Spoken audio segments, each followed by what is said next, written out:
Oman, with the second win in the Super Sixes, moves to 6 points, top of the table, whereas UAE, they've lost both the matches in the Super Sixes. Nepal on second at 4, and Japan registering a win yesterday against Samoa, earning 2 points.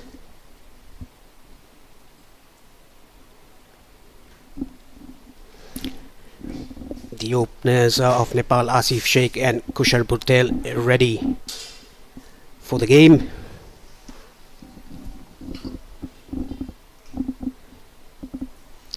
And I would like to invite my good old friend Andrew Leonard here in the comment block. Good evening, Lenny. Good evening, mate. Great to be with you. And it feels like we've hardly had a chance to catch our breath after last night's extraordinary game of cricket. Under the floodlights, Japan against Samoa, and that was really just building upon an all-time classic of El Clasico. Cannot remember the last time Nepal and UAE served up a poor game. They almost always exclusively deal in iconic games of cricket, and we were treated to another one yesterday afternoon, and then Japan versus Samoa that followed it up, well, was equally as good, to be honest. Japan harbouring real aspirations of a first ever World Cup spot, particularly with UAE's travails. Not exactly sure what's going on in the camp at the moment. An injury to Basil Hamid, a few selections that are leaving some wise observers perplexed, and it means that there are scenarios where you will qualify with 2 wins, but there are also scenarios where you get to 3 wins and don't qualify, because 4 teams can get to 6 points or more. It'll just depend upon exactly as to how the group works out. And whilst Mirza Mohammed Beg said this is a must win, I understand him saying that it's do or die. The toss was what he was talking about. They could also squeeze through with just 2 victories. Unlikely, potentially, but there are methods and mechanics in which 4 points will get you through. It's a fascinating format, this, because we've never had it before. Nepal are sitting pretty, but in all reality it's Oman, the home side, that are the happiest with their lot after just squeezing over the line. It was a very low scoring encounter the afternoon game that preceded this, and we're playing on the same surface. Floodlights might aid it a little bit, but I'm still not expecting anything like what we saw the last time these two sides met at this very venue, where Nepal plundered 210 for 7 and Qatar made 180 in response. That was the famous Dipender Singh Airi 6 sixes in an over game. Kushal Patel will open the batting alongside Asif Sheikh, and it will be Mirza Mohammed Beg, the captain, to open the bowling for Qatar. Here we go. It's a slow pitch, and what we saw throughout that afternoon game, Paresh, was plenty keeping low and a few turning. Yeah, uneven bounce as well. The players of Oman and even UAE said that the pitch was a bit slow, uneven bounce. The ball was keeping low from the good length area. Yeah, in some ways it makes the power play all the more important. Doesn't mean you can get 50 or 60 off it, but if you could accumulate 35 or 40 without losing a wicket, you'll be in a good position. You can just see there, complete lack of pace, isn't there? I think it's a good selection adjustment from Nepal. I can see exactly why they've gone with Mohammad Adil Alam, probably as much for his bowling as his batting. He's taken 4 wickets against West Indies in the second encounter at Sharjah. That is why I think the support staff went with Adil Alam. What a great return for him, Paresh, to international cricket. 3-year gap. Is right on the money is Mirza Mohammed Beg, but the first runs go to Kushal Patel. For Qatar, they've been, well, quietly impressive. Just the 1 victory thus far that got them through the group stages, but there's a lot of talent in the team and also a fair bit of experience. You think about the grand old statesman Mohammed Tanvir, 44 years of age there, leading T20I run scorer. He could get to 2,000 T20I runs tonight. Qatar, they had moments in the group stages as well against UAE, the first game they played, and even against Oman in the Super 6 encounter.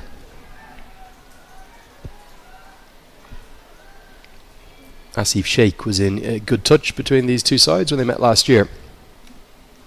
He made 52, and he made 50 in the last game as well. Found it a bit tricky after a good start. Struggled to kind of really get going through his innings then. It all started, they had a very good opening stand, Asif Sheikh and Kushal Bhurtel. When Kushal Bhurtel got out, then it went a bit slow for Nepal. That is why they only managed to get 140.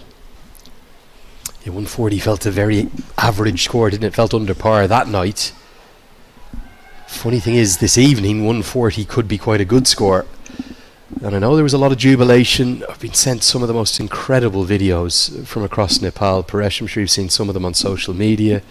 We've seen fans on the back of motorbikes, fans up in the fields, people gathering together in big groups. So a pair of kind of slightly middle-aged women dancing in celebration. There might have been two mums together, as Beg just has a bit of a niggle with his leg. She's had throughout the competition. Every time I see these pictures from Nepal, they fill me full of joy. But there's no guarantee they'll have it their own way tonight. It's going to be a tough match, isn't it? And just 2 runs from the first over indicate that. 2 for none. Yes, decent. Laksha Aneg, Energy Egg. Energy भनेकै Red Bull. 100% pure sunflower butter बनेको धारा health refined sunflower oil.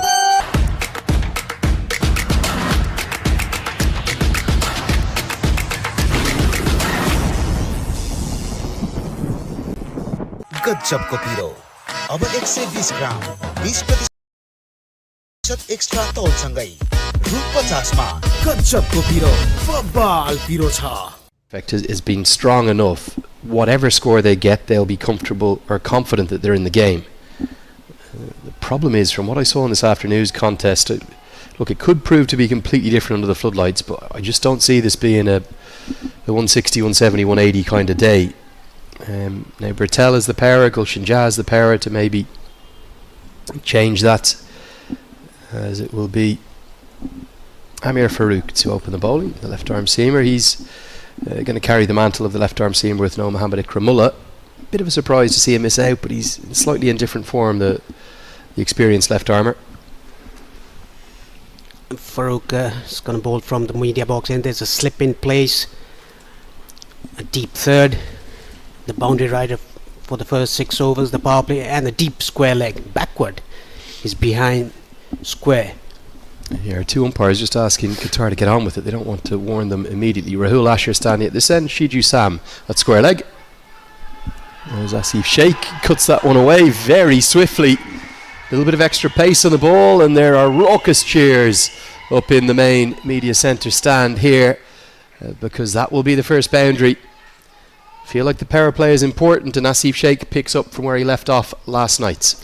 There was a bit of a shape into the right-hander, but Asif Sheikh gave himself slight bit of room and cut that towards the backward point region for a boundary. Pace on deliveries are coming nicely onto the back, that we can see. A lot of the problems that were caused in the Oman UAE game, particularly think of Sufyan Mahmood with all of his quality. Full toss driven straight to the fielder. Oh, direct hit might have been interesting, as it's the skipper himself that does the fielding.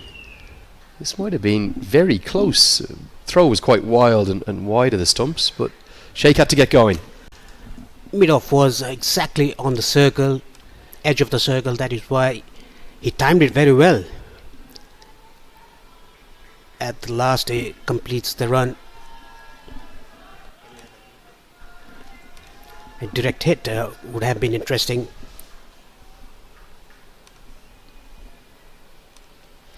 I actually back the approach though from Nepal in terms of, I think they should be pushing every run they can in the field. Chipped in the air, that was at a very catchable height, but it finds the gap nicely. Bhurtel has looked full of confidence throughout this series. Wasn't really full enough to drive, driven on the up, not necessarily a bad delivery, but pounces on the width, takes a little bit of risk by hitting it in the air and gets 4. This time around, the ball not swinging into the right-hander, just angling away from the right-hander, hit it on the up into the gap. Lucky that the ball didn't go straight to the fielder. A jam-packed offside field. And an immediate sign, there's no movement back into the right-hander as Farouk will change his angle. A good change of angle, but great running. I think that should be the template tonight for Nepal. They're a more athletic, a fitter, a stronger, and remember, a fully professional side, whereas Qatar are not. A lot of these cricketers from Qatar will work full-time day jobs and be chasing their dreams on the side.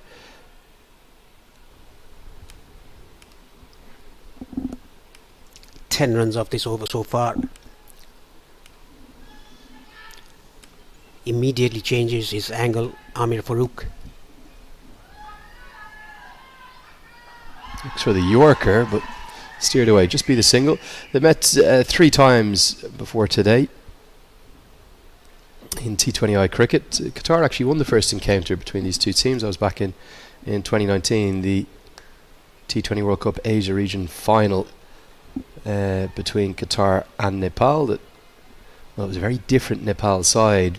Paras Khadka, the captain, Gyanendra Malla, who's now the assistant coach, Sharad Vasakar, who was on duty commentating with us, Binod Bandari, Basanta Regmi, who was still playing then, Avanesh Bahara too.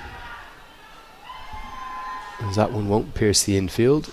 13 for none. That was a low scoring encounter in Singapore where Qatar chased down the 123 in the final over. Sandeep Lamachani was in the wickets that day with 3 for, but then the 2 other games, including most famously last year in the ACC Men's Premier Cup, the T20.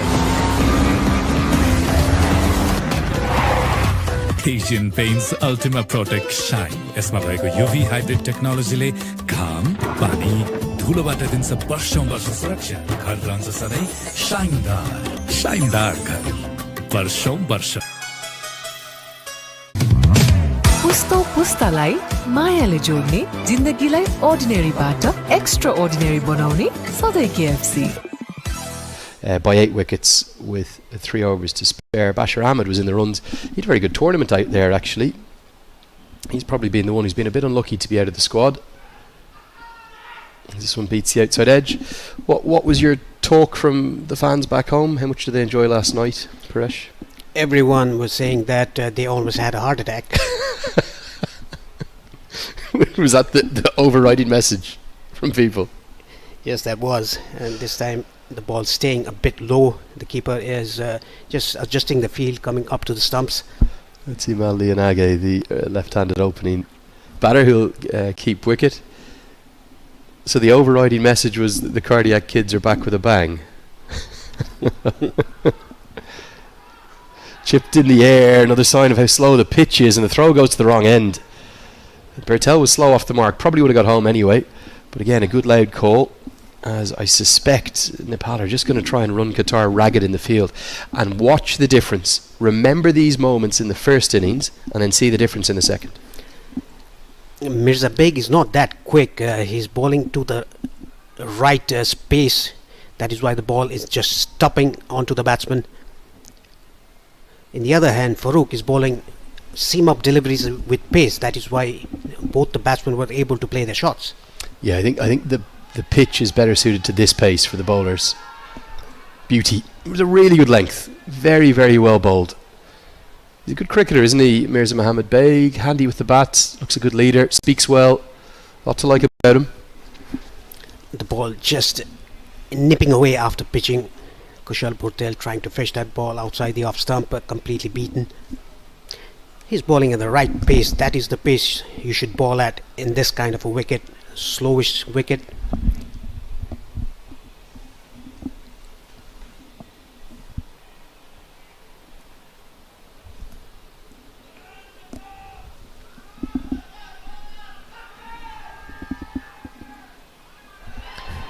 Yeah, this is going to be the first chance and the first wicket. Bertel looked to ramp. I think it's a very difficult pitch to do a shot like that, or to affect a shot like that upon. And Mirza Mohammed Bey gets great reward.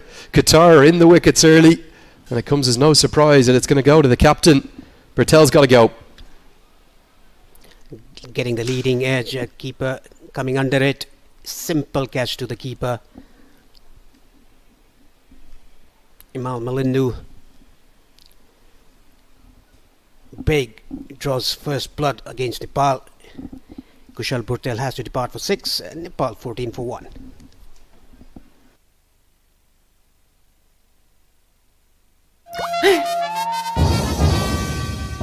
पाइन्छ यो नि नेपाल टपको विकल्प छैन आजको जमानाको भरपर्दो pipe Nepal टप सब ठिकठाक लक्ष्य अनेक एनर्जी एक एनर्जी भनेकै red bull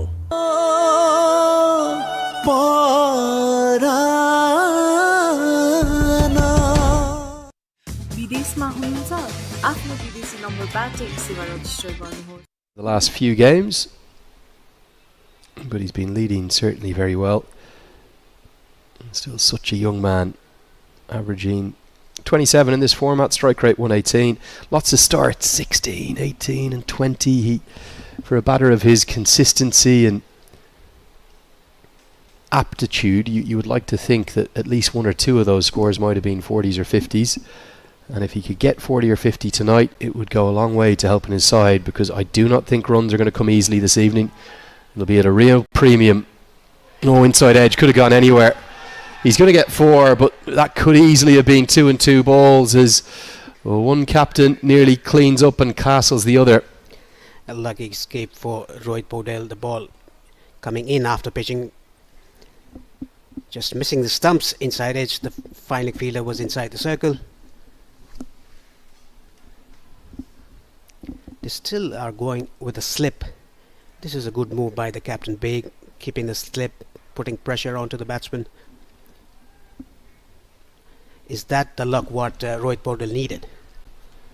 Rather fortunate that for Powell, and also it's his 70th innings in T20I cricket. He's only ever once been out for a duck, which from a conversion rate, it's actually it's one of the best records in the T20I game. There's only 3 players who play more innings and have less ducks than him. Angelo Matthews won in every 73 games.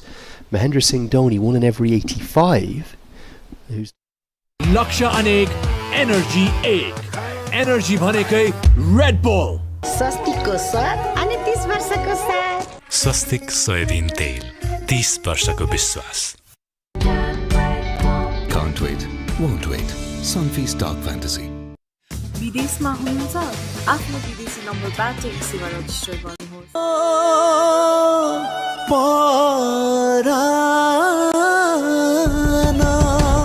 Yati carpet किन्दा कार्पेटको पछाडि यतिको लोगो हेर्न नबिर्सिनु होला यति कार्पेटको शहंशाह. the innings, when the hardness comes out of the ball, I think Nepal might be best served to take a bit of risk here with the extra pace on, but Farouk's going to continue from the media centre end of the ground, where we're positioned right up high here on the 3rd floor of this fantastic facility. Good diving stop. We know how well Nepal will field, and they might turn this into a second, not quite. Very slow direct it, just as well Powell didn't go back, but 3 runs saved. I thought it was a good diving effort at backward points. It was timed very nicely by Asif Sheikh. They are not getting wet, but they are creating width, giving themselves room outside the off stump, cutting that into backward point. It's all about partnership for Nepal from now. They have to read the pace of the wicket. I think Asif Sheikh has read it.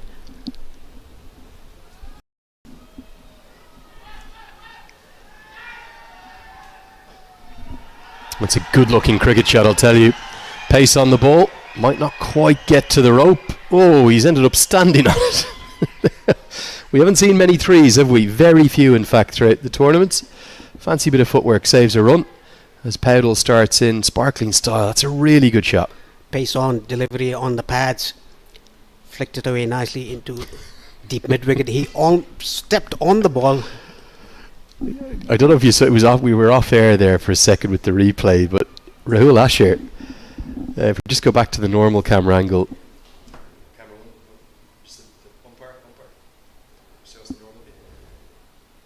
Just missed it there, but he was doing 2 things. One, he wanted to get the ball to have a look at it, and 2, you can see the area that Rohit Powell's just patting down. He's given a warning. It's an official warning to Farouk for running down at the centre of the wicket. He's got to get off the pitch. Sliced away for just a single. These are important overs, these ones, Paresh, aren't they? Because look, I might be proved completely wrong come the end of the 20 overs. I don't see this being a high-scoring clash. We saw the first game in the afternoon. UAE just scoring 112 in 20 overs, losing 7 wickets, and that went to the last over. 12 were needed to Oman for a victory in the last over. They managed to do so. So if Nepal can get around 130 to 140, they can make a game out of it. Oh, beats the outside edge. Nice angle that time. Yeah, I think for me, it's sort of Powdell's kind of night. In fact, if you could pick 2 batters you would like out there right now for Nepal, it's probably these 2. Maybe the best 2 techniques in the team.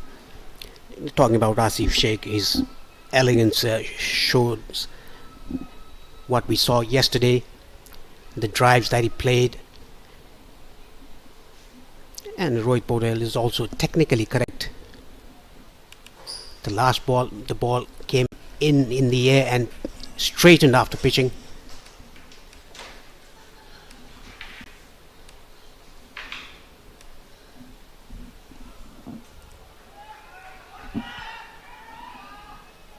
Nasty short ball. Paudel rides bounce quite well. You can see Qatar are trying to be really positive in the field. They're trying to make an impact. The reality is that they'll be outmatched in the second innings. I would suspect if Nepal are to kind of drive home their dominance, of course they're the higher ranked side of the 2 here. It'll be the fielding and the running between the wickets where they might be able to find a 15-20 run disparity across the 2 innings. And on a pitch like this, a lower, slower, more difficult to score on one, that will be really important. Running between the wickets is very important for both the sides, but Nepal, I think they are a bit on top. Oh, that's hooped back in. Significant movement. Again, running between the wickets, excellent, so they'll get the single. But that one went like a banana. End of the 4th. Some good signs for Qatar. They've started brightly. It's 25 for 1.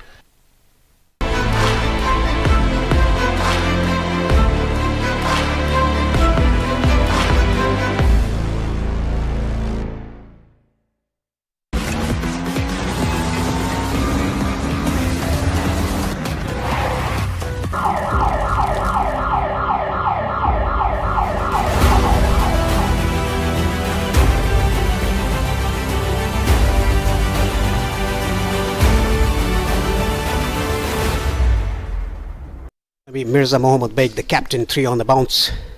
He's bowled extremely well. Bowled 4 on the bounce, didn't he?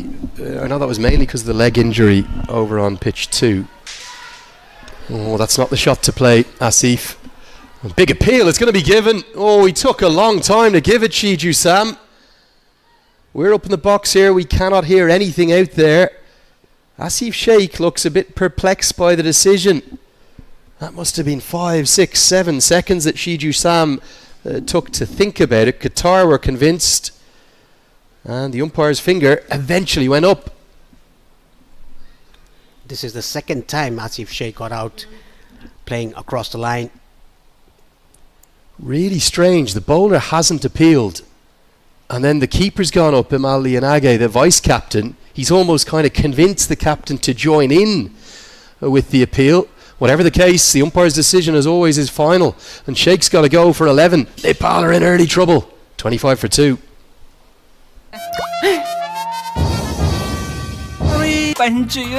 Nepal टपको विकल्प छैन आजको जमानाको भरपर्दो pipe Nepal टप सब ठिकठाक लक्ष्य अनेक energy 1 energy भनेकै red bull बेबे यो चीज बल लगाउँ न है यो चीज बल छैन 2 pm चीज बल छ के यो भन्नुभयो के वाले 2 PM चीज बल्स